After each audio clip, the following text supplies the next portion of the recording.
My name is Connie Sweeris and I live in Grand Rapids, Michigan. And in 1971, I became the U.S. National Women's Singles Champion. And I won the women's doubles, and my husband and I won the mixed doubles. It's what they call a triple crown. I was part of the U.S. table tennis team that competed in the World Table Tennis Championships in Nagoya, Japan. On the last day of that competition, the Chinese delegation extended an invitation for the U.S. team to come into China, extend our trip, and play what they called friendship matches. And what a thrill that was for us Americans, because China is always ranked usually #1 in the world. And so it was really fun for us to be able to watch them compete because they were known to be #1 in the world. I will have to say, when we were first going into China, we had a meeting the night before we left, a team meeting, and Graham Steenhoven, we had to get permission through the U.S. State Department, first of all, to go to China because our passports had said you cannot enter a communist-controlled country. So we had to get permission to go into China from our State Department. And some of the things that they just said to us is, don't think of this as anything to do with politics or that it's a diplomatic trip. It's just a friendship trip between two countries. And they told us, to be on our best behavior and not to call the Chinese Chinaman. The first realization of table tennis being more of a global sport and becoming known as ping pong diplomacy was in 1971 when we broke open the doors to China. No American really had been in there since 1949. At the time, I didn't realize the full impact of us going into China and that it would become known as ping pong diplomacy. For one thing, the reporters were not going to be allowed to go in with us. It was just going to be the 15 original. So we didn't know how much was getting back outside of China to the rest of the world at that time. But obviously a lot was. Their great slogan was friendship first, competition second, because most of the Chinese could probably have really beat us pretty badly if they wanted to. But they were being friendly and nice because they wanted this to be friendship and to break open the doors so that U.S. and China could begin to start diplomatic talks or communication. I think table tennis can still play a role as far as ping pong diplomacy is concerned in today's world.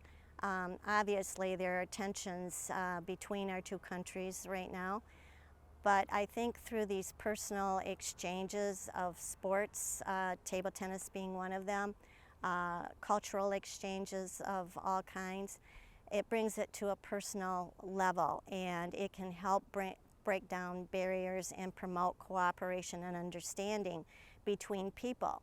And when that cooperation and understanding happens, I think it spills into the political world and can help precipitate that. One of the most memorable things for me with my visit to China in '71 was meeting Premier Zhou Enlai. And we were all we were in the Great Hall of the People, which is the seat of the government in China.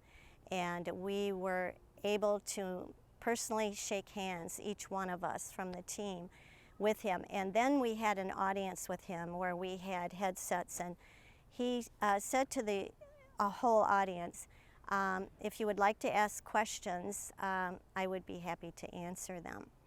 So he actually asked, Premier Zhou Enlai asked our president of our delegation, Graham Steenhoven, do you have any criticism of your trip so far? And of course, Graham said yes, and the whole audience just fell silent, like, oh, what is he going to say? And he said, you feed us too much. And everyone laughed in the audience. because everywhere we went, it preceded with like an 8 to 10 course banquet meal that they would serve us. The U.S. is hosting the first World Table Tennis Championships in the U.S. And part of that, they are going to be celebrating the 50th year of ping pong diplomacy. It was 50 years ago in April that we went into China. And they're going to have a big gala dinner, and I believe Chris Nixon Cox is going to be speaking, who is President Richard Nixon's grandson. But the most important thing about that is the dinner is, I think the theme is peace through sports. Again, bringing home the fact that playing sports can break down barriers between countries and nations. So that will be really neat. There'll be 3 of us there from the original team. Unfortunately, there's only 4 of us alive now that made the trip in '71. And the 3 ladies, we were the youngest of the group. And so we've made it 50 years. To be part of that legacy that I can leave to my family and to whomever in table tennis that comes after all of this has just been amazing.